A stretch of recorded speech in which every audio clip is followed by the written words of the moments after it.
Time to pay some bills. Yo! Oh! What is good, everybody? We got a special video today. We got another video from my boy Rebound. The dude, he be dropping bangers. But this is a video that I had missed. But you guys was spamming my IG. Of course. Unfortunately. At Cash there. Steve. But you can never be too tired paying bills, though. Let's look at what we got today. We got NBA players that force rule changes. Let's get to it. One NBA player cheated his way into the All-Star game. Another smelled so disgusting that he cleared out an entire locker room. These are the NBA players that force rule changes. I love his videos, man. Nothing compares to how James Harden cheated his way to over 30 points per game.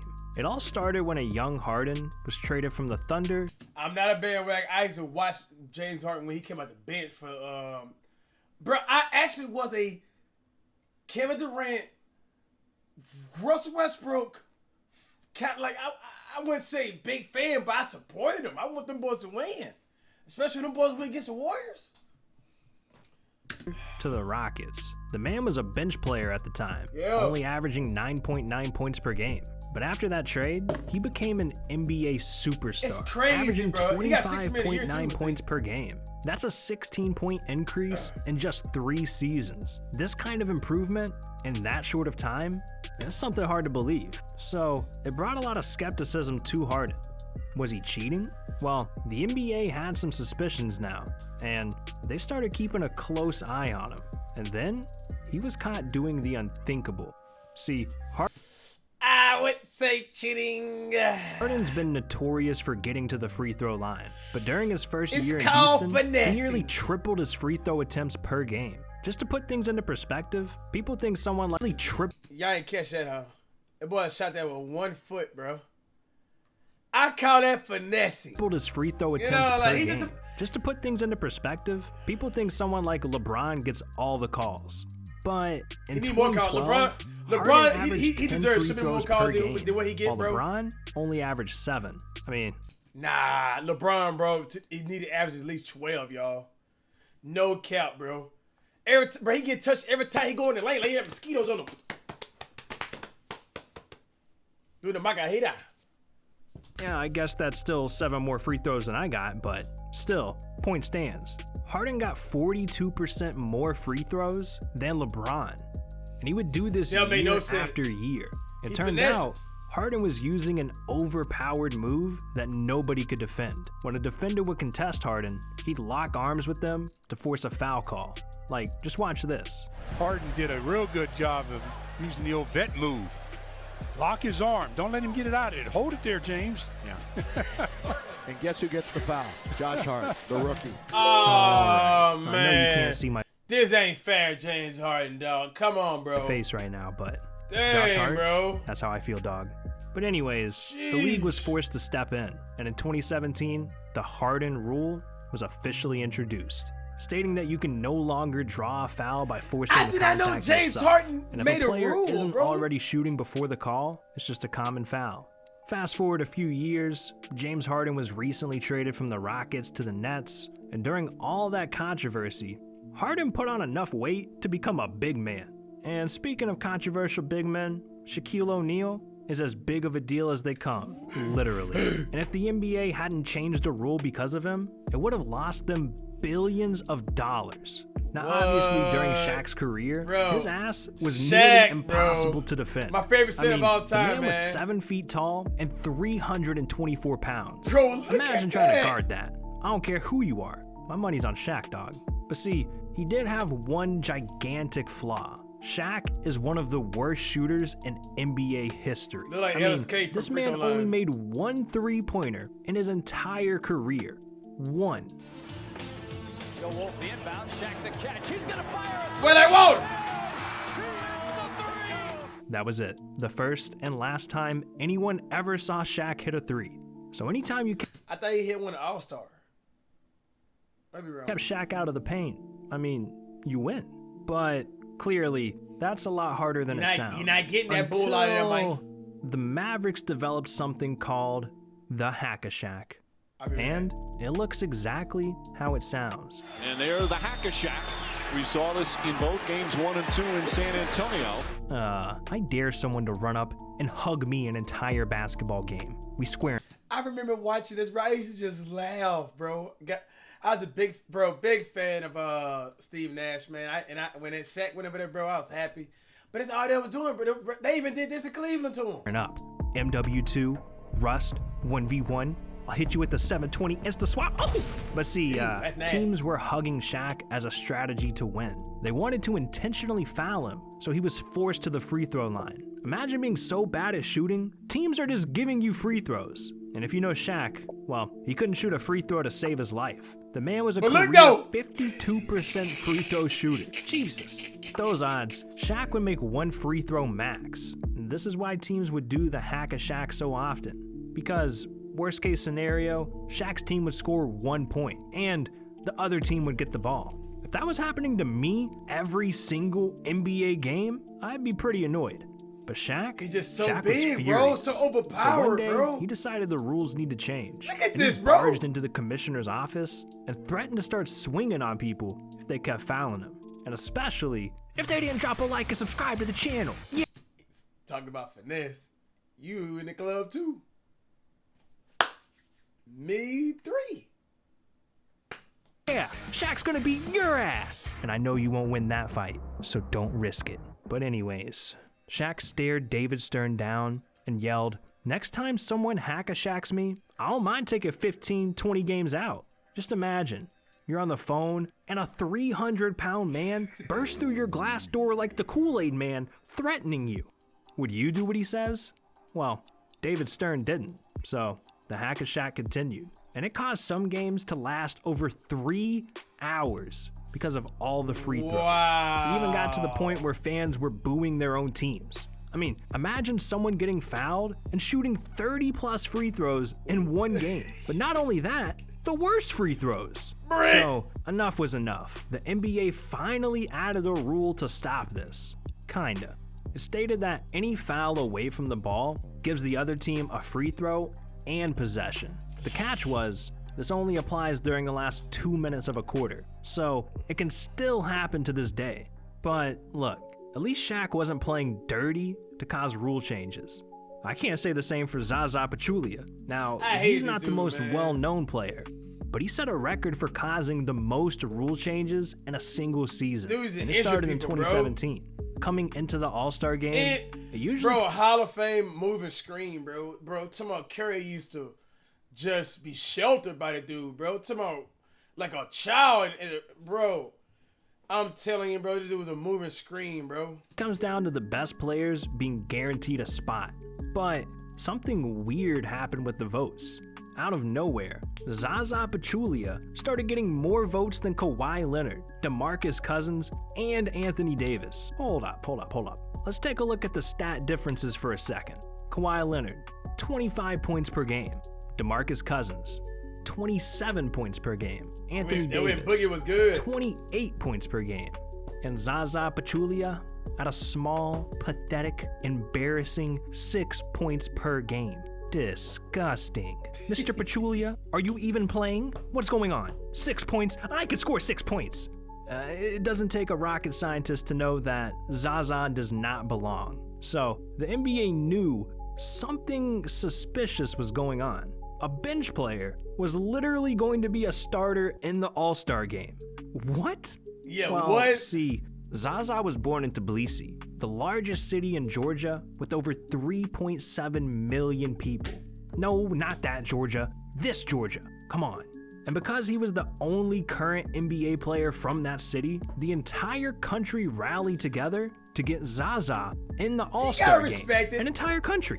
All I of respect it. it. I But respect it. even though he had supporters, he clearly didn't belong with the stars. So the league was forced to create the Zaza Rule, which basically made the fan votes worth 50% less, putting the control back into the NBA's hands. So now you can only make the game if you actually deserve it, not just because you were a meme or popular in the country you're from.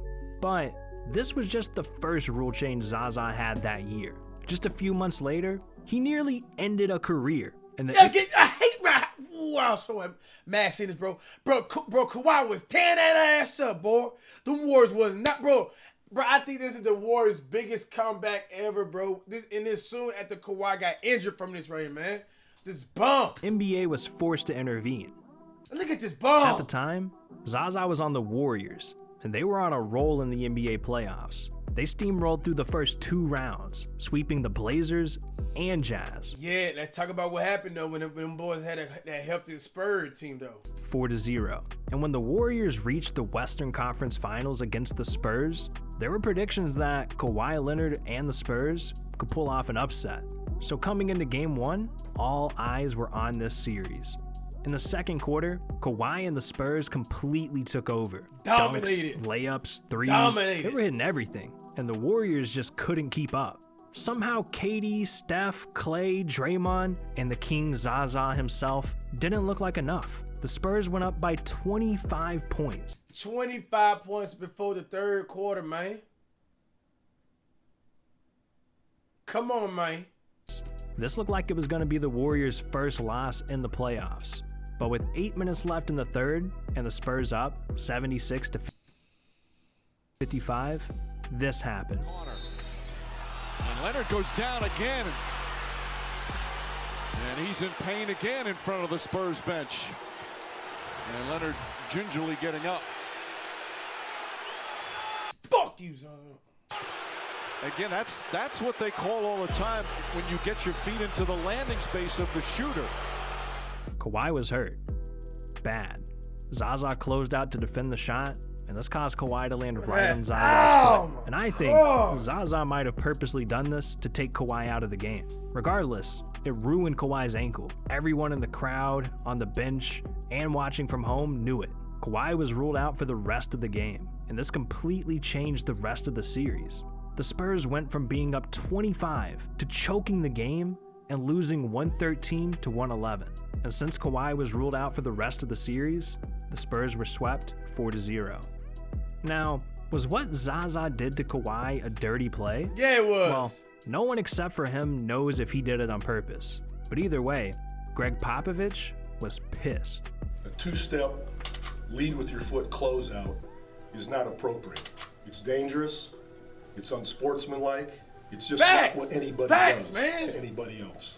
And this particular individual has a history with that kind of action. Yep. See, I don't blame him for being so mad. Zaza's done things like this before. Because this incident became so controversial, the NBA immediately got involved, creating the Zaza Rule. This rule change now prevents reckless closeouts toward a shooter. So if the move happens, referees can call it a flagrant or technical foul, which would get a player fined. But Zaza is not the only guy from the Warriors that's forced a rule change. His ex-teammate, Kevin Durant, has also had a controversial past. During his first couple of seasons with the Thunder, he was dominating.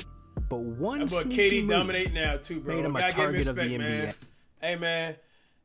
KD, bro, like, you gotta respect the dude game, bro, no matter how much hate the dude be getting, bro. And I'm scared of him, bro. I'm scared of this year, man. They looking good.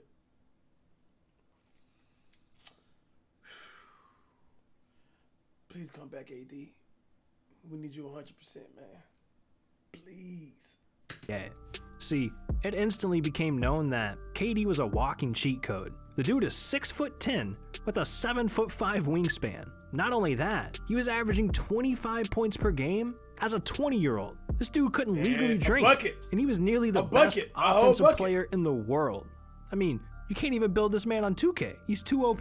So with OKC, it didn't take long for Durant to become the league's best scorer. He could get to the rim, hit mid-range shots, threes, and by his third season, he was averaging over 30 points per game. But it makes you wonder, how was he doing all this? Well, a move called the rip-through was to blame. A move that fans and players felt was unfair. Durant would purposely shoot the ball by swinging into a defender's arms to draw a foul. I remember he did that. I remember that. What was that? Before he started doing this move, Durant was already unguardable. But now, the refs were practically handing him free throws, and the NBA couldn't do anything about it because it was indeed a foul. So they were forced to change it from a shooting foul to a common foul. That way players can't manipulate themselves to the free throw line instantly in a game or quarter. And even though the NBA changed the rules for this, KD still tries to cheat his way into free throws. Just look. Top of the key. Oh. So when he was in OKC, he used to get this maybe 4 or 5 times. But the funny thing is, I don't think there was a foul. Crazy, man. Even being teamed up with Kyrie and Harden just isn't enough. Well, even though KD ain't, you're still doing that, man. Come on now, man. Durant is still causing these controversies. It's nothing compared to a player who smelled so bad, his own teammates forced him to shower. Now, you would think millionaire athletes would take their health and hygiene seriously, but some actually smell worse than a homeless man. Just listen to this. Adam Morrison would not shower. There was a problem with him not showering. True or false? True. That was back in the day, though. But how did this argument go between Gerald Wallace and Adam Morrison? He told him to get his butt in the shower. He said, you don't take a shower here. That's what he told him to. He said, he kept explaining, I take showers. I'm just going to go home, man. I want to go home and take my own shower in my own house. He said, man, I don't want to hear that, man. Get in there. Hey, he took that shower. I'll tell you that. That's Gerald Wallace. Dude, what? Everybody was practicing, and everybody was sweaty. So imagine how bad this man smelt if his own teammates were forcing him to shower. Ridiculous, man. Adam Morrison's habits were a nightmare. The man would show up without showering, chew tobacco, and spit it everywhere. He looked like one of the people who do that too, man. Yep. You have an 18-wheeler stack, tires real high. Every time at a red light, you just step on the gas pedal and do that little charcoal effect, with the black smoke come out, bro. Like one of them people too, don't he? Yep. And it was rumored that he'd wear the same 3 polos for an entire season. Disgusting. Ugh. So because of players like him, the NBA's hygiene rules have gotten more strict than ever. He was a big buzz too, bro. See, hygiene is something you think everyone cares about, especially in NBA locker rooms. But some players came into the league not knowing the rules. When Markieff Morris was with the Wizards, he had an experience that scarred him for life. He said, players not wanting to shower. That happens a lot. I had an incident when I was in Phoenix with a rookie who said, I don't use deodorant. I was like, whoa. I ain't here to smell that, respect man. other players. I'm here to pay it's bills, man. uncomfortable guarding someone that stinks. That's why I had to explain to him, like, I don't know if you guys know, bro, my eye right here, though, y'all. I got a bump on it, bro. It came overnight, and man, I think it's because my drive towel, bro. I use the exact same drive towel. I think it accidentally hit the floor, accidentally. Then I picked it up and put it back on the thing, try to use it again, man. I drive, bro. Man, that thing is annoying me, bro. Like, bro, you smell, so it's uncomfortable for us to be around you smelling like that. Yeah, I feel you, Markieff. I know a couple people that need your advice for real.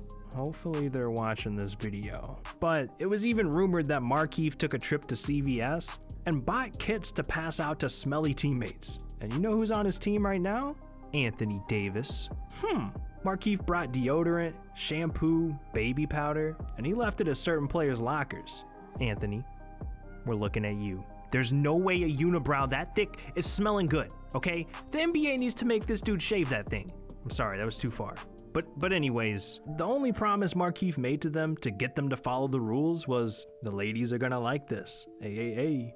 And it worked every time. I mean, you gotta be smelling good or fans will start throwing drinks at you. And that's not the only thing they'll do. They'll flip you off. They'll try and blind you. Sometimes NBA fans went way too far. Oh, you wanna hear more about that? Well, check out this video right here. It's ridiculous. Sheesh. Hope you guys enjoyed the video, man. Make sure you guys check out the channel. We out here. Everybody,